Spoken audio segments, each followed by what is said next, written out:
Gracious and loving Father, కృపగల ప్రేమగలగైన పరలోకపు తండ్రి, we praise you and thank you for bringing us into your holy presence once again. మీ యొక్క పరిశుద్ధ సన్నిధిలోనికి మరొకసారి మమ్మల్ని తీసుకొచ్చినందుకు కృతజ్ఞతలు. Let your spirit touch us. మీ ఆత్మ మమ్మల్ని ముట్టనివ్వండి. Let there be change in our hearts. మా హృదయాల్లో మార్పును దయచేయము. Give us strength.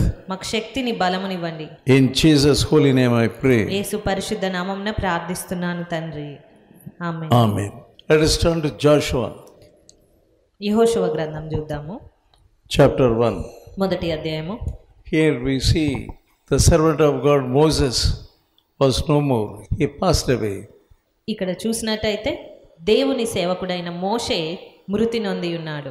But the ministry was given to Joshua. అయితే ఆ తర్వాత సేవ యెహోషువకు అప్పగింపబడింది. During the ministry, Moses had a servant. He was ministering Moses. He was Joshua. యెహోషువ మోషేకు పరిచారకుడుగా ఉండి ఉన్నాడు. Many battles of the Lord were awaiting.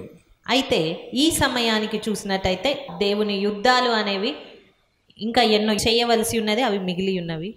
God was telling Joshua. మరి దేవుడు యెహోషువతో చెప్తూ ఉన్నాడు. Let us turn to 8th verse. 8వ వచనము. ఈ ధర్మశాస్త్ర గ్రంథమును నీవు బోధింపక తప్పిపోకూడదు, దానిలో రాయబడిన వాటన్నిటి ప్రకారం చేయుటకు నీవు జాగ్రత్త పడునట్లు దివారాత్రము దాన్ని ధ్యానించిన ఎడల నీ మార్గమును వర్ధిల్ల చేసుకొని చక్కగా ప్రవర్తించెదవు. If you want success in your life, నీ జీవితంలో నీవు వర్ధిల్లాలి అనుకుంటే so read this verse again and again. ఈ వచన భాగాన్ని మరల చదవండి. Many people are not able to be success in their lives. చాలా మంది తమ జీవితాల్లో విజయాన్ని చూడలేకపోతున్నారు. God says that should be in your mouth. కానీ ఇక్కడ దేవుని వాక్యము అది నీ నోట ఉండాలి, నువ్వు బోధించాలి. And you must meditate the word day and night. ఇక్కడ దేవుని వాక్యాన్ని మీరు దివారాత్రులు ధ్యానించాలి అని చెప్పబడుతుంది. Day and night you have to meditate the word. That is the mystery. దేవుని వాక్యాన్ని దివారాత్రములు ధ్యానించడమే ఆ యొక్క విజయంలో ఉన్న రహస్యము. To get the victory, soldier, he will get much training. మరి ఒక సైనికుడు విజయము చూడాలి అని అనుకుంటే గనక అతను ఎంతో శిక్షణ అభ్యసించాలి. What is our exercise? What is the training we must to have success in our life? మరి మన జీవితాల్లో విజయం పొందుకోవడానికి మనం ఎలాంటి శిక్షణ గుండా వెళ్తూ ఉన్నాము? Here you must meditate the word day and night. ఇక్కడ దేవుని వాక్యమును దివారాత్రాలు ధ్యానించాలి అని చెప్పబడుతుంది. God shows us the guidelines to be prosperous and to be success in our lives. మన జీవితాల్లో వర్ధిల్లడానికి, విజయం చూడడానికి కావలసినటువంటి నియమాలను, నిబంధనలను చూపిస్తారు. Meditating the word. దేవుని వాక్యాన్ని ధ్యానించడం. Many people they are not meditating the word. అయితే చాలా మంది దేవుని వాక్యాన్ని ధ్యానించరు. Even in the midnights you can meditate the word of God. మధ్యరాత్రి సమయాల్లో కూడా మీరు దేవుని వాక్యాన్ని ధ్యానించవచ్చు. You are reading the word of God. నువ్వు దేవుని వాక్యాన్ని చదువుతున్నావు, But that is not enough. అయితే అది సరిపోదు. After reading you are not getting any strength. చదివితే నువ్వు ఎలాంటి శక్తిని పొందుకోలేవు. When you meditate the word of God కానీ ఆ వాక్యాన్ని ధ్యానించినప్పుడు and put your mind, soul and body and your personality on that word, నీ ఆత్మను, శరీరాన్ని, జీవాన్ని నీవు చదువుతున్నటువంటి ఆ వాక్య భాగాల పైన పెట్టినప్పుడు, ధ్యానం ఉంచినప్పుడు, when you read a word, ఒక వాక్యం చదివితే నువ్వు you must say it to yourself again and again. ఆ వాక్యాన్ని నీకు నీవే మరలా చెప్పుకోవాలి, అన్వయించుకోవాలి. And you must spell it out. దాన్ని నీవు బయటికి ప్రస్తావించాలి. Say it to yourself. నీకు నీవే చెప్పుకోగలగాలి. And immerse in that word. దాన్ని నీలో నిమగ్నం చేసుకోవాలి. The strength comes into you. అప్పుడు శక్తి నీలోనికి వస్తుంది. Many people are not able to get any success in their lives. చాలా మంది తమ జీవితాల్లో ఏ విజయాన్ని చూడలేని పరిస్థితి. When you hear the word of God, మీరు దేవుని వాక్యం వింటున్నప్పుడు the power touches you. శక్తి మిమ్మల్ని తాకుతుంది. Power of God touches you. దేవుని శక్తి మిమ్మల్ని తాకుతుంది. They will make you a new person. అప్పుడు మిమ్మల్ని ఒక నూతనమైన వ్యక్తిగా శక్తి చేయగలుగుతుంది. At the birth of Jesus, యేసుక్రీస్తు జన్మ సమయంలో shepherds heard the word of God from the angel. గొర్రెల కాపరులు దేవదూతలను బట్టి వారికి సమాచారం అనేది తెలుసుకోగలిగారు. When they heard the word of God, వారు ఆ దేవుని వాక్యాన్ని సమాచారాన్ని తెలుసుకున్న తర్వాత they could be able to understand what happened.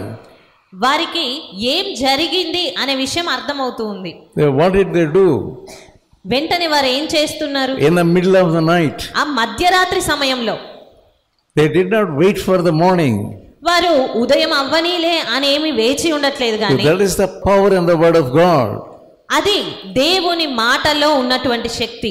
The shepherds became the pastors. ఆ గొర్రెల కాపరులు సువార్తికులుగా మారారు. In the middle of the night they came to Mary ఆ అర్ధరాత్రి సమయంలోనే వారు మరియ యొద్దకు వచ్చారు and told everything what all they heard from the angel. దేవదూతల ద్వారా వారు ఏ ఏ విషయాలు విన్నారో ఆ విషయాలన్నిటినీ కూడా వారు చెప్తూ ఉన్నారు. What does the word of God say?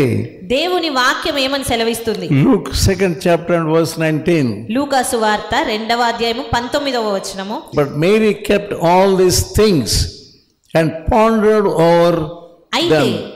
Mariya ఆ మాటలన్నీ తన హృదయంలో తలపోసుకొనుచు భద్రము చేసుకొనెను. Pondered over them in her heart. ఆమె తన హృదయంలో తలపోసుకుంటుంది, భద్రం చేసుకునింది. Mary treated the word of God as a treasure. She did not lightly treat the shepherds. ఆమె వీరు గొర్రెల కాపరులే కదా అని తేలిక భావమును ఎంతమాత్రం కలిగి లేదు. The words spoken by the shepherds, ఆ గొర్రెల కాపరుల ద్వారా పలకబడిన మాటలను తేలిగ్గా ఎంచలేదు. the words were powerful. ఆ మాటలు శక్తివంతమైనవి. The shepherds told everything what they heard. గొర్రెల కాపరులు వారు విన్న సమస్తమును కూడా చెప్పినప్పుడు అందులో ఉన్న శక్తి అనేది ఆమె పొందుకోగలిగింది. Heard from the angel. ఏ మాటలైతే దేవదూతల ద్వారా వారు విన్నారో ఆ మాటలన్నిటినీ కూడా Mariya వినగలిగింది. They could carry the words to Mary. వారు దేవుని మాటలను మరియ యొద్దకు తీసుకొచ్చారు. She had the impression of the power of the word of God. మరి ఆ విన్న తర్వాత దేవుని మాటలలో ఉన్నటువంటి శక్తిని ఆమె అనుభవించగలిగింది. Let us turn to Colossians. కొలస్సీలకు రాసిన పత్రిక చూద్దాం. When we hear the word of God, the word of God itself gives you wisdom. వాక్యము జ్ఞానమునిస్తుంది. Colossians కొలస్సీలకు రాసిన పత్రికలో and first chapter మొదటి అధ్యాయము from verse 9. 9వ వచనం నుండి, అందుచేత ఈ సంగతి వినిన నాట నుండి మేమును మీ నిమిత్తము ప్రార్థన చేయుట మానక మీరు సంపూర్ణ జ్ఞానమును ఆత్మ సంబంధమైన వివేకమును గలవారును ఆయన చిత్తమును పూర్ణంగా గ్రహించిన వారునై. Believers must know God's wisdom విశ్వాసులు దేవుని యొక్క జ్ఞానము కలిగి ఉండాలి and knowledge దేవుని తెలివిని కలిగి ఉండాలి and understand the will of God. దేవుని చిత్తమును అర్థం చేసుకోగలగాలి. When we have the wisdom of God మనకు దేవుని జ్ఞానం ఉన్నప్పుడు and able to know the will of God, దేవుని చిత్తమును గ్రహించి తెలుసుకోగలిగిన వారమైనప్పుడు you will move forward. మనం ముందుకెళ్ళగలుగుతాము. When the shepherds heard the word of God, గొర్రెల కాపరులు దేవుని సమాచారమును సువర్తమానం విన్న తర్వాత they moved towards the infant Jesus in the middle of the night. వారు విన్న వెంటనే శిశువైనటువంటి యేసు యొద్దకు వెళ్ళారు. Many people hear the word of God. చాలా మంది దేవుని వాక్యాన్ని వింటారు, They will not move. కానీ ఎంత మాత్రం కదలరు. They will be stranded there only. వారు ఎక్కడ నించున్నారో అక్కడే నించుంటారు. Before coming to the meeting, కూటముకు రాక మునుపు you will not spend time in the presence of God. మీరు దేవుని సన్నిధిలో సమయం గడపరు. Lord, help me to understand the word of God ప్రభువా, నాకు దేవుని వాక్యం అర్థం చేయించండి, and obey the word of God. దేవుని వాక్యానికి విధేయత చూపించడానికి సహాయం చేయండి. When you don't do according to the word of God you hear, there will not be any revival. దేవుని వాక్యం ఏం చెప్తుందో ఆ ప్రకారంగా నువ్వు నడుచుకోకపోతే మాత్రము ఏ ఉజ్జీవం అనేది ఉండదు. What is the use of having half knowledge and half obedience. సగము జ్ఞానము లేదా సగం విధేయత కలిగి ఉండి ప్రయోజనమేమి? Half obedience is disobedience. సగము విధేయత అనేది అది అవిధేయతయే. Let us turn to the 17th chapter of Jeremiah. యిర్మీయా గ్రంథము 17వ అధ్యాయం చూద్దాము. And verse 7. 7వ వచనము. Blessed is the man that trusteth in the Lord, and whose hope the Lord is. యెహోవాను నమ్ముకొనువాడు ధన్యుడు, యెహోవా వానికి ఆశ్రయముగా ఉండును. 8th verse. వాడు జలముల యొద్ద నాటబడిన చెట్టు వలె నుండును, అది కాలువల ఓరను దాని వేళ్ళు తన్నును, వెట్ట కలిగినను దానికి భయపడదు, దాని ఆకు పచ్చగా నుండును, వర్షము లేని సంవత్సరమున చింత నొందదు, కాపు మానదు. When you read the word of God, నీవు దేవుని వాక్యాన్ని చదివినప్పుడు you are like a tree planted by the river. నీవు కాలువల ఓరను నాటబడినటువంటి వృక్షంగా ఉంటావు. Yeah, it is not careful about the hot sun and hot season. మరి అలాంటి వృక్షము ఎన్నడూ కూడా అది వెట్టను బట్టి లేదా ఎండను బట్టి చింత కలిగి ఉండదు. It always gives fruit. ఆ వృక్షము అన్ని వేళలా ఫలాలను ఇస్తూ ఉంటుంది. Is there real fruit in you? మరి నీలో నిజమైన ఫలాలు ఏమైనా There ఉన్నాయా? is no fruit in you. నీలో ఏ ఫలాలు లేవు. You are a dried plant. కేవలం ఎండిన చెట్టు వలె నువ్వు ఉన్నావు. Coming and going, coming and going. వచ్చి వెళ్ళిపోతూ ఉన్నావు అంతే. No fruit in your life. ఏ ఫలాలు నీ జీవితంలో లేవు. You are not a blessing to your neighbor. నీవు నీ పొరుగువానికి దీవెనకరంగా లేవు. You are not blessing to anyone. ఎవరికి కూడా దీవెనకరంగా లేవు. You are not blessing to your relatives, your family members. నీ కుటుంబస్తులకు లేదా నీ బంధువులకు సైతము దీవెనకరంగా లేని You are not green. You are not green. నీవు పచ్చగా లేవు. When they look at you, there is no fruit. వారు నీ వైపు చూసినప్పుడు నీలో ఏ ఫలాలు లేవు. No power of God in you.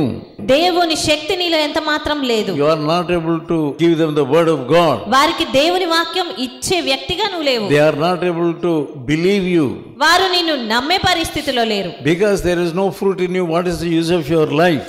ఎందుకంటే నీ జీవితంలో ఫలాలు లేకుండా ఉండడం అనేది ఎవరికి ఏ రీతిగా ప్రయోజనకరం ఉంటుంది? Jesus saw a fig tree. యేసుక్రీస్తు ఒక అంజూరపు చెట్టును చూశారు. No fruit. దానికి ఫలాలేమీ లేవు. It had leaves. కేవలం ఆకులే ఉన్నాయి. You are like that. నీవు అలాగే ఉన్నావు. You have many leaves. ఎన్నో ఆకులున్నాయి. But no fruit. కానీ ఫలాలు ఎంత మాత్రం లేవు. Because there is no fruit. నీలో ఫలాలు లేవు గనక There is no use of your life. నీ జీవితము నిష్ప్రయోజనమే. There is no use of your religion. నీ భక్తిని బట్టి నీకేం ప్రయోజనం లేదు. But you are not sad about that. అయితే నీవు ఆ విషయమై ఎంత మాత్రం దుఃఖించడం లేని పరిస్థితి. Your children, they are not able to see any fruit in you. నీ పిల్లలు నీలో ఏ ఫలాలు చూడలేని పరిస్థితిలో నువ్వు ఉన్నావు. You are reading the word of God. దేవుని వాక్యం నువ్వు చదువుతూ ఉన్నావు. And nothing is happening in you. అయితే ఏ కార్యము నీలో జరగడమే How లేదు. are you meditating the word of God? దేవుని వాక్యాన్ని ఏ రీతిగా చదువుతున్నావు, ఎలా ధ్యానిస్తున్నావు? Some people, they do not get the word of God by heart. కొంతమంది దేవుని వాక్యాన్ని కంటత చెయ్యరు. If you are not able to do that, నీవు ఒకవేళ ఆ రీతి కంటత చెయ్యలేక పోతే how can your children do that? నీ పిల్లలు ఎలాగ కంటత చేస్తారు? You can be a teacher to your children. నీవు నీ పిల్లలకు ఒక బోధకునిగా బోధకురాలిగా ఉండగలుగుతావు. Not only meditating, memorizing the word of God. దేవుని వాక్యాన్ని అలా ధ్యానించడమే కాదు కానీ దాన్ని జ్ఞాపకం ఉంచుకోగలుగుతావు. Mary knew the word of God. మరియకు దేవుని మాటలు తెలుసు. When we read about her song, మనము ఆమె రాసిన కీర్తనను చూసినట్టయితే we knew the word of God was there in her song. ఆమె రాసిన గీతంలో దేవుని మాటలు దేవుని వాక్యం ఉన్నది. We knew that the words of Hannah, which were sung in 1 Samuel 2nd chapter, the same words were there. సమూయేలు తల్లి అయిన హన్నా రాసినటువంటి మాటలు, ఆమె రాసిన కీర్తనను కూడా మనము She చదవగలిగినట్టయితే knew the word of God very well. ఆమె కూడా దేవుని వాక్యాన్ని ఎంతో ఎక్కువగా ఎరిగిన వ్యక్తిగా ఆమె ఆ కీర్తన As రాసింది. a mother, you do not know the word of God. ఒక తల్లిగా నీవు మాత్రం దేవుని వాక్యాన్ని చదవడం లేదు, You గ్రహించట్లేదు. do not know the power of the word of God. దేవుని వాక్యంలో ఉన్న శక్తి నువ్వు You are గ్రహించట్లేదు. not able to handle the temptation. నీవు శోధనను సహించలేకపోతున్నావు. Jesus fasted 40 days and 40 nights. యేసుక్రీస్తు 40 దినములు రాత్రులు ఉపవాసం ఉన్నారు. And after praying 40 days, And who came to him? 40 దినములు ఆ రీతిగా ఉపవాసం ఉండి ప్రార్థించిన తర్వాత ఎవరు వచ్చారు ఆయన యొద్దకు? The devil came to him. సాతాను ఆయన యొద్దకు వచ్చాడు. The devil was telling him, you are so hungry. అపవాది ఆయన యొద్దకు వచ్చి నీకు ఎంతో ఆకలిగా ఉంది కదా, You have power now. You gained so much of power. అయితే నీవు ఎంతో శక్తిని పొందుకున్నావు. Now make these stones as bread. మరి ఈ సమయంలో ఈ రాళ్లను రొట్టెలుగా చేసుకో అంటున్నాడు. Eat the bread. ఆ రొట్టెలుగా చేసుకొని నీవు రొట్టెలను తిను. Jesus quoted the word of God. యేసు క్రీస్తు మరి సాతాను దేవుని వాక్యంతోనే ఎదురిస్తున్నాడు. Man shall not live by bread alone, మనుషుడు రొట్టె వలన మాత్రమే జీవించడు గాని but by the word of God. దేవుని వాక్యాన్ని బట్టి జీవిస్తాడు. When Jesus quoted the word of God, యేసు క్రీస్తు దేవుని వాక్యాన్ని ఎత్తిపట్టి the చెప్పినప్పుడు word of God was there in his heart. ఆయన హృదయంలో దేవుని వాక్యం ఉన్నది. That's what we see in Deuteronomy 8th chapter and verse 3. ద్వితీయోపదేశ కాండము 8వ అధ్యాయము 3వ వచనము. ఆహారము వలననే గాక యెహోవా సెలవిచ్చిన ప్రతి మాట వలన నరులు బ్రతుకుదురు. Man lives by every word of God. మానవుడు దేవుని నోట నుండి వచ్చే ప్రతి మాట వలన బ్రతుకుతాడు. Your relatives, by seeing your life, they are not able to take your words. అయితే నీ జీవితాన్ని చూసినప్పుడు బంధువులు మరి నీ నుంచి ఏ మాటలను అంగీకరించలేని They know పరిస్థితులు. that there is no power in you. ఎందుకంటే నీలో ఏ శక్తి లేదు. When a daughter meets the father, ఒక కూతురు తండ్రిని కలుసుకొనినప్పుడు what will be the conversation? వారి మధ్య సంభాషణ ఎలాగుంటుంది? Daddy, I want a biscuit packet. నానా నాకు బిస్కెట్ ప్యాకెట్ కావాలి. Daddy, give me your cell phone. నానా నాకు నీ యొక్క ఫోన్ ఇవ్వండి. Next time when you come, మరొకసారి మీరు వచ్చినప్పుడు bring me a sweet packet. నాకు స్వీట్ ప్యాకెట్ తీసుకురండి. I must have a new dress. లేదా నాకు ఒక క్రొత్త డ్రెస్ తీసుకురండి. Only these things they will talk. That is their conversation. ఇలాంటి మాటలే మరి వారు మాట్లాడతారు. వారి సంభాషణ అలాగే But then ఉంటుంది. they don't tell them the word of God. అంతేగాని వారికి దేవుని వాక్యాన్ని ఏది వారు చెప్పలేని పరిస్థితిలో ఉంటారు. Daddy, you are still drinking. తండ్రి నీవు ఇంకా త్రాగుడుతోనే ఉన్నావు. And drunkards will not go to heaven. మరి అలా త్రాగేవారు పరలోకం వెళ్ళలేరు అని Your చెప్పలేదు. body is the temple of God. నీ దేహము దేవుని ఆలయము. If you are spoiling the temple of God, నీ దేహము అనేటువంటి ఆలయాన్ని నువ్వు పాడు చేసుకుంటే God will spoil you. దేవుడు నిన్ను నాశనానికి That అప్పచెప్తాడు. is the word of God. అది దేవుని వాక్యము. How long you will be like this? ఇంకెంతకాలం నువ్వు ఇలాగే ఉంటావు? You don't have any seriousness about your spiritual life. నీ ఆత్మీయ జీవితం గురించి మీకు ఎలాంటి సీరియస్నెస్ లేదు. Why are you not talking to your father like that? ఎందుకు మరి మీరు నీ తండ్రితో నువ్వు అలాగా మాట్లాడలేకపోతున్నావు? You need not speak to them proudly.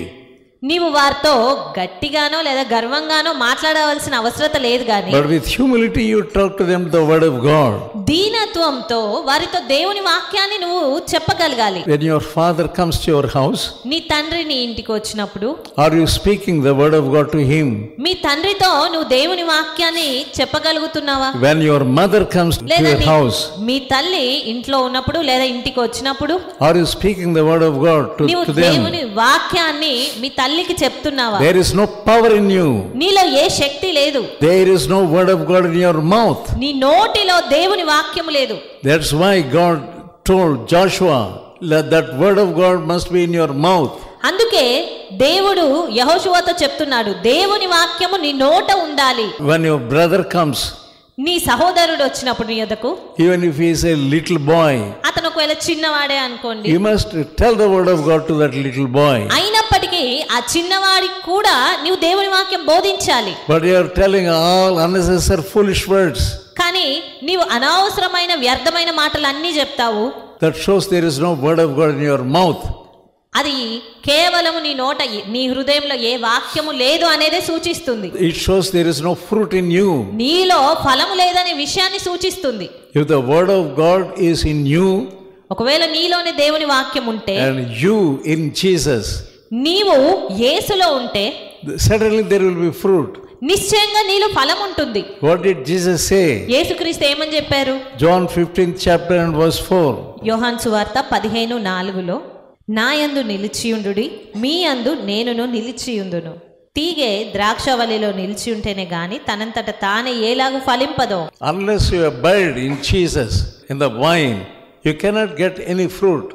తీగె ద్రాక్షవల్లిలో అనగా యేసుక్రీస్తులో నిలిచి ఉంటేనే గాని తనంతట తాను ఎలాగైతే ఫలించదో నీవు ఫలించవు. The branch cannot yield fruit by itself unless it abides in the vine.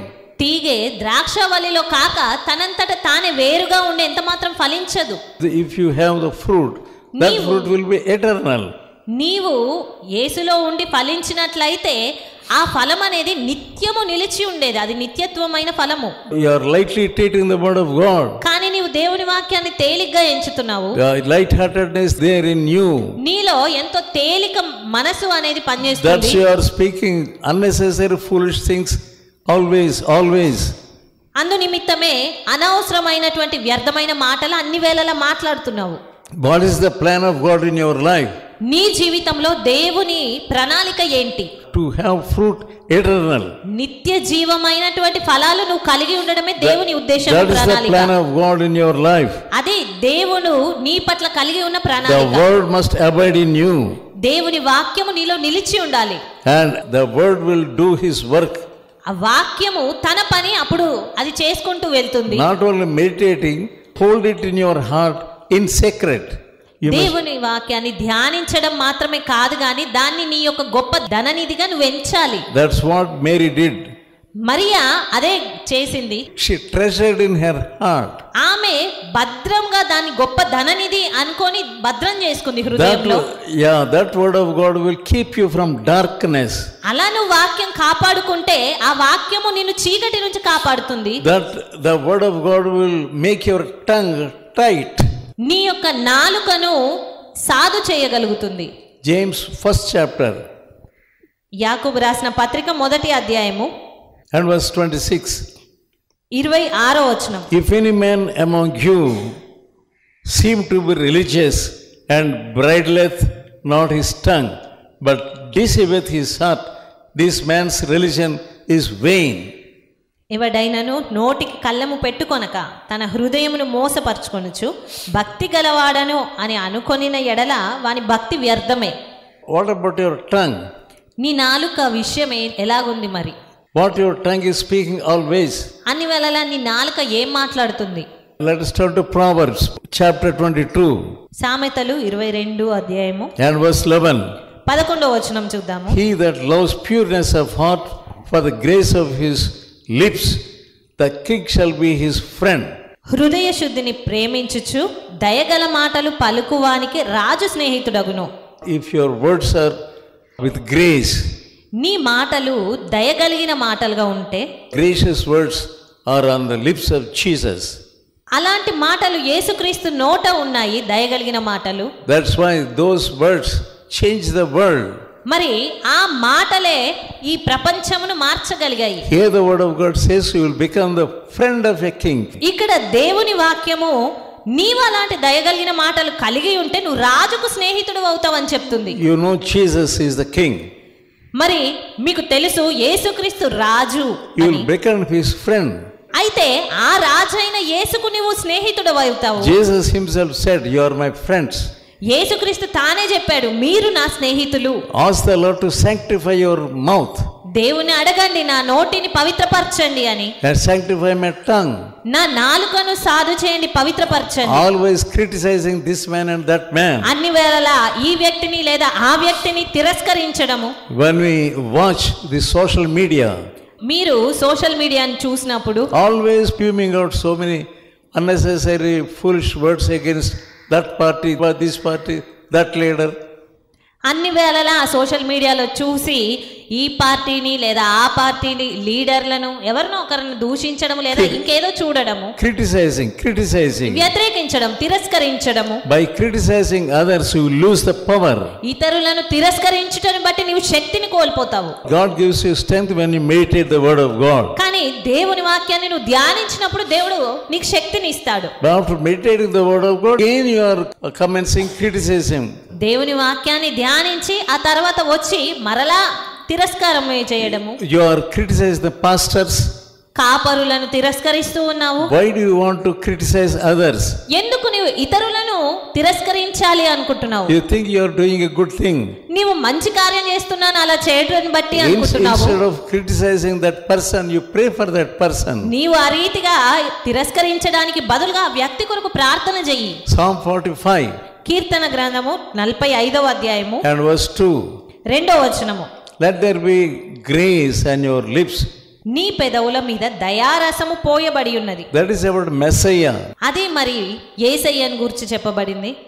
When we speak pleasantly or sweetly to others, others are empowered with those words, with the power of God. మనము ఇతరులతో మధురంగా దయ కలిగి మాట్లాడితే ఇతరుల మాటల వలన శక్తి నొందుతారు. That critical spirit will not help you when you meditate the word of God. దేవుని వాక్యం నువ్వు ధ్యానించినప్పుడు ఆ తిరస్కార బుద్ధి అనేది నీలో ఉండకుండా You పోతుంది. speak bad about your father-in-law or mother-in-law to others. నీవు ఇతరులతో మీ అత్తగారి గురించి లేదా మామగారి గురించి చెడుగా మాట్లాడుతూ ఉంటావు. So nothing will happen when you meditate the word of God. అలాంటప్పుడు దేవుని వాక్యాన్ని ధ్యానించినప్పుడు నీకే కార్యము జరగదు. That means your mouth is not full of the word of God. దేవుని వాక్యంతో నీ నోరు నిండి లేదు అని దాని అర్థం. Next time when you read the word of God, కాబట్టి మరోసారి మీరు దేవుని వాక్యం చదువుతున్నప్పుడు don't get up after reading 1 or 2 verses. 1-2 వచనాలు చదివేసి వెళ్ళిపోవడం కాదు. It is better you read on your knees. నీ మోకాళ్ళ మీద ఉండి నువ్వు చదవడం అనేది ఎంతో ప్రయోజనకరం. Many times I read the word of God on my knees. ఎన్నో మార్లు మోకాళ్ళ మీద ఉండి నేను దేవుని వాక్యాన్ని చదువుతాను. Hours together I used to meditate the word of God. గంటల తరబడి దేవుని వాక్యాన్ని ధ్యానిస్తూ ఉండేవాడు. When you meditate the word of God properly, సరిగ్గా ధ్యానించినట్లయితే your life will be prosperous. నీ జీవితము వర్ధిల్లుతుంది. When the devil comes to you and fight with you, అపవాది వచ్చి నీతో యుద్ధం చేస్తూ ఉన్నప్పుడు you will get victory. నీవు జయం పొందుకుంటావు. And will be prosperous in your life. నీ జీవితంలో వర్ధిల్లుతావు, జయం చూస్తావు. And God wants you to meditate the word of God properly. దేవుడు నీవు దేవుని వాక్యాన్ని సరిగ్గా ధ్యానించాలని కోరుతున్నాడు. And get humility by spirit. దీనత్వమును నువ్వు పొందుకోగవాలని కోరుతున్నాడు. God wants you to be humble. ఆయన దీనుడిగా ఉండాలి నీవని కోరుతున్నాడు. Let God bless this word to you. కనుక దేవుడు ఈ వాక్యంను మీ నిమిత్తమై దీవించును గాక. Let us pray. ప్రార్థించుకుందాం. Loving Father, ప్రేమగల తండ్రి, thank you Lord for giving us your word. మీ వాక్కుని ఇచ్చినందుకు మీ కృతజ్ఞత. Let your word help us to meditate the word of God properly. దేవుని వాక్యాన్ని సరిగ్గా ధ్యానించగలుగుటకు సహాయం And get strength from you. మీ నుండి మేము శక్తిని అందుకోవడానికి So సహాయం. that we may speak the same word to others. అందును బట్టి మాలో ఉన్న వాక్యమే మేము ఇతరులతో మాట్లాడుటకు శక్తినివ్వండి. In Jesus' holy name I pray. యేసు పరిశుద్ధ నామమున ప్రార్థిస్తున్నాను తండ్రి. Amen. Now may the grace of the Lord Jesus, the love of God, the fellowship of the Holy Spirit may rest upon all. ఓపికతో ఫలించు అనే పుస్తకాన్ని చదివి అనేకులు మేలు పొందుచున్నారు. ప్రతి ఒక్కరూ తప్పక చదవాల్సిన పుస్తకం. ఈ పుస్తకాన్ని చదువుతున్నప్పుడే పరిశుద్ధాత్మ శక్తి బలంగా మీపైన పనిచేస్తుంది. ఈ ఆధ్యాత్మిక పుస్తకం కొరకై వెంటనే మమ్ములను సంప్రదించండి. సమర్పణ పత్రిక. ఈ పత్రిక మిమ్ములను సూక్ష్మంగా పరిశీలించి దైవవాక్యాన్ని అందించి మీ జీవితంలో విశ్వాసం యొక్క అవసరతను తెలియజేస్తుంది. ఈ పత్రిక చదివిన కొందరు రక్షణ పొందడమే కాక దైవ సేవలో కూడా పాల్పొందుచున్నారు. మరెన్నో ఆధ్యాత్మిక పుస్తకములు మీ కొరకు సిద్ధంగా ఉన్నవి. మా చిరునామా బి ముఖర్జీ సమర్పణ మినిస్ట్రీస్, చిన్నగొలపాలెం, వయా మొగుల్తూరు, పశ్చిమ గోదావరి జిల్లా. Pin code 534281. మా ఫోన్ నంబర్ 9542037489, 9390108373.